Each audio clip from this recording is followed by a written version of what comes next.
Welcome back to A Day in the Life of Mocha Sistah. How are you guys doing? I hope everybody's doing well. Um, I wanted to do a segment around financial wellness, which is a part of my self care because I don't know about you, but I think if you're handling your financial matters, it makes you feel good. You're more confident. And for me, I'm trying to stay focused on not goals, but things I know I need to take care of. So, for financial wellness, of course, I'm good at keeping my credit up to date.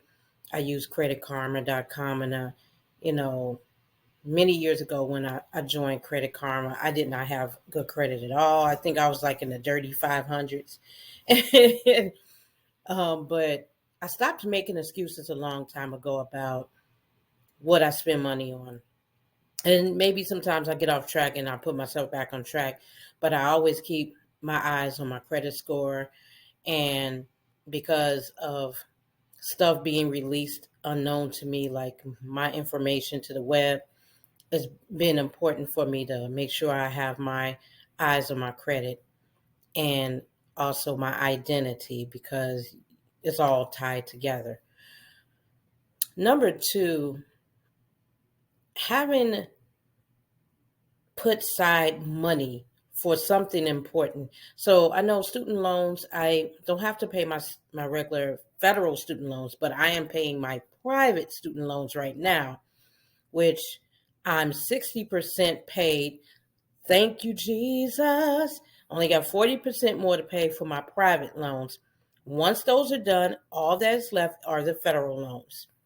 So, with that being stated, I set up a separate account attached to my regular bank account to save money in advance of knowing that in whenever they're done with this process of the Supreme Court decision on if they were going to give people money back or not.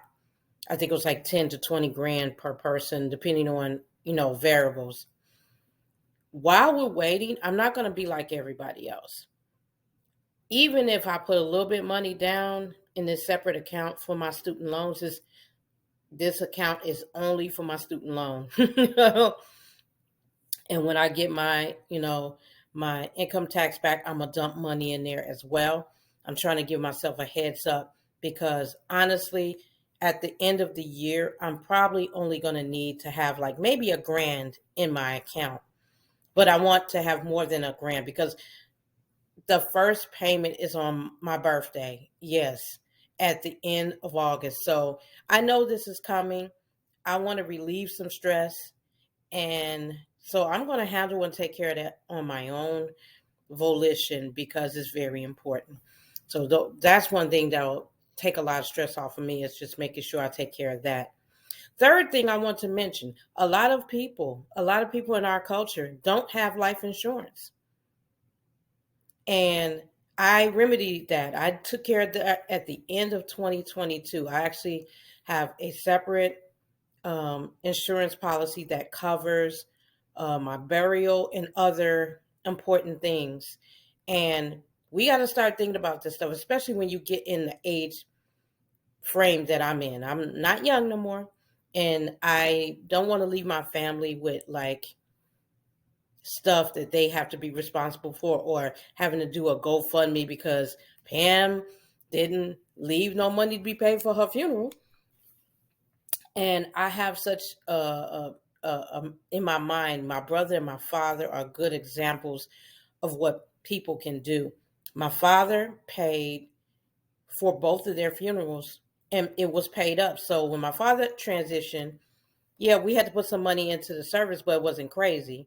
And when my brother transitioned, same thing. It's very important to have burial insurance at the minimum. If you're spending $20 or more on junk, a pizza or something, and you can pay the same amount every month for like a term life insurance or some kind of insurance, I think it's important. But that's just my thing. So these things are what I feel like are very important for me to focus on this year. And that's all I got to say. Let me know, what are you thinking about in terms of your your financial wellness this year? What is your focus? I'll talk to you guys soon. Thanks for hanging with me.